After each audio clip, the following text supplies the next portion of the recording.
Good evening, everyone. I'm Naima López. I'm a marine biologist from Spain, and I'm here today to tell you a story about resilience. So I want you to imagine that. It's completely dark, nothing beyond the blanket of stars above us, no moon, no lights from land side, and the only sound that we've been hearing for an hour or so, the purr of our small motorboat, just fade out. What happened, I ask? There were just 3 of us in this small motorboat. We might lost the engines, the captain said. So my colleague just ran to the stern to check it out, while at the same time, the soft swinging that have accompanied us so far suddenly was transformed to a rough rocking from port to starboard when I heard, we lost them, both. So there we were, death in the middle of the Galapagos Island. I couldn't believe it. I was there in my kids' dream destination, stuck.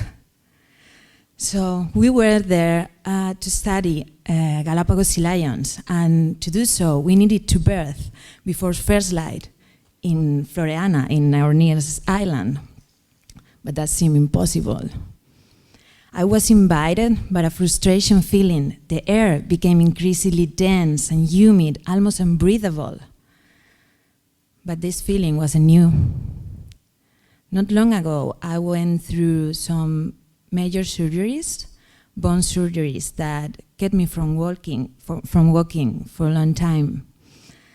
And this particularly helplessness feeling, I was feeling it again. So as I was losing faith, a thunderous sound just painted a smile on our faces. We have one back, my colleague said.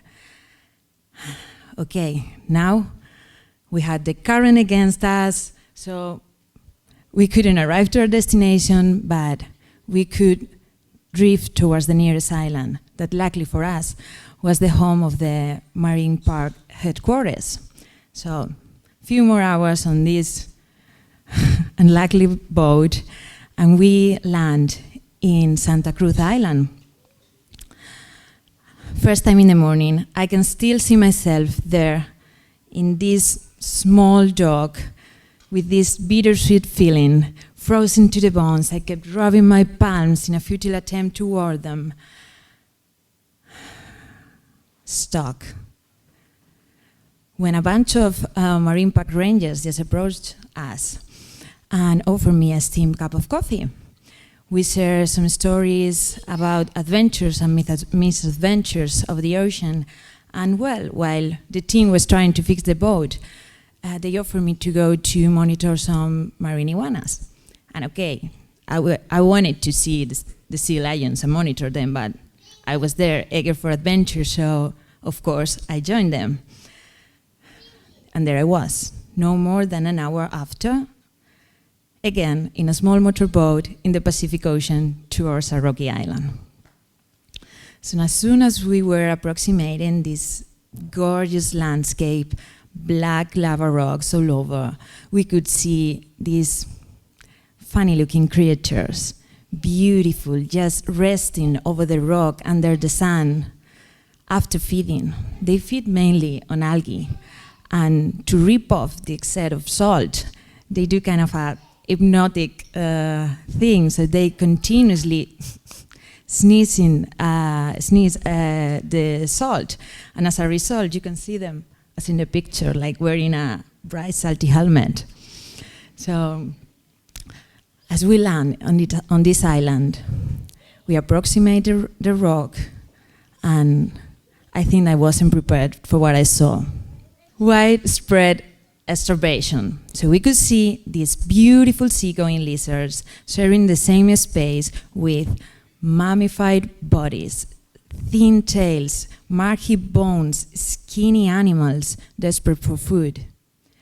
We were seeing the first effects of one of the worst El Niño events since, I don't know, a decade more or less.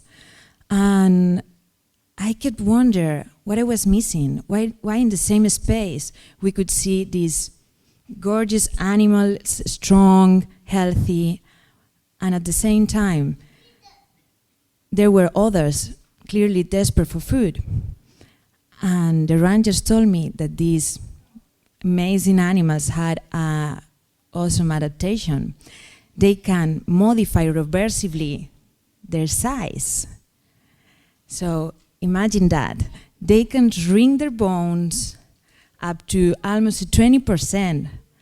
And when the environment is not hostile anymore, they can regrowth again. Wow. How many times can you see that in nature? I was there by chance, but these tiny sea dragons teach me a lesson. It is okay sometimes in life, even necessary, to take a step back in order to keep going forward.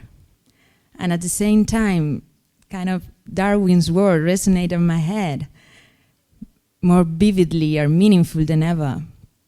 It's not the strongest, nor the intelligent, but the more responsive to change. Thank you.